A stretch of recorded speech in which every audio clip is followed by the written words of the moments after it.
Hello, and welcome to Fort Edwards. I'm a docent at the Visitor Center of the Fort Edwards Foundation here in Capon Bridge, West Virginia. Our historic focus is the French and Indian War on the North American continent in the years 1754 to 1760, along with some events that led up to that period, the war's effects, and the subsequent history of the community about Edwards's fort. Well, where's the fort, you might ask? And except for a partial mock-up on our back lot, we must admit to the absence of that fort. But what we do have is a strikingly good story about colonial settlement, the war, George Washington, and other interesting characters. And that's why I'm here, to tell that story.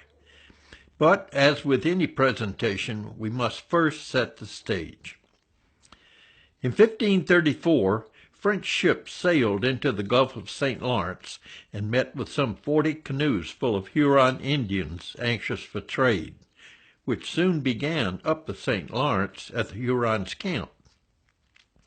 In 1541, Cartier brought shiploads of colonists who wintered over at the Huron village. Many of them died of cold, starvation, and illness, and most of the survivors went back to France in the spring. French King Louis XV would not send more excursions, and it all might have ended there, except for the beaver. By then, Indians had long traded beaver pelts for knives, hatchets, cooking utensils, and cloth with the French who came to fish the northern waters. By 1600, the French king decided there was a role for French traders in New France.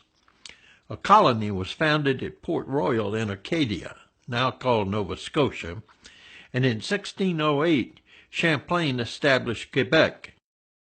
From there, the French, exploring further upriver, discovered the Great Lakes and, crossing them in turn, followed the Wisconsin and Illinois rivers to the Ohio Valley and eventually to the Big River, which La Salle traveled down in 1682 to the Gulf of Mexico, thereby claiming all the Mississippi Valley to the southern port of New Orleans. They had defined and claimed an arc of influence, a communications route from the North Atlantic across the eastern part of North America downriver to the Gulf of Mexico. It gave them a powerful claim on the land. The English had arrived on the shore of Virginia in 1607, planted a flag, and claimed all the land from sea to sea, without any notion of what that meant. England, a small island and crowded, suffered from surplus population, and life was hard. Many of the dispossessed came to North America as indentured servants, a period of practical enslavement to pay the cost of their journey. Poor people, desperate people fleeing indebtedness, nagging wives or husbands, or criminal activity, all flocked to this new world with great expectations.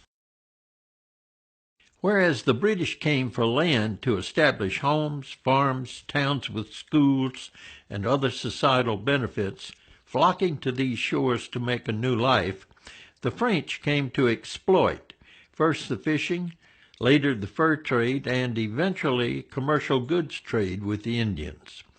Most French never brought dependents and had no intention of remaining in North America, only to exploit its natural wealth. Eventually, however, some settlers in Quebec adopted their new land as home and began populating Canada. For hundreds of years, Britain and France had been at war in Europe.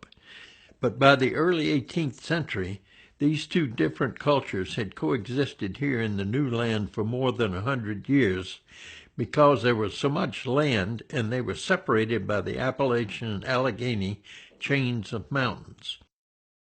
But as immigration continued, the British settlements demanded more and more land and continued to push west to where the land was plentiful.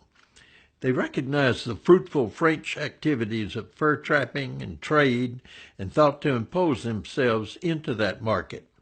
Competition, of course, created tensions.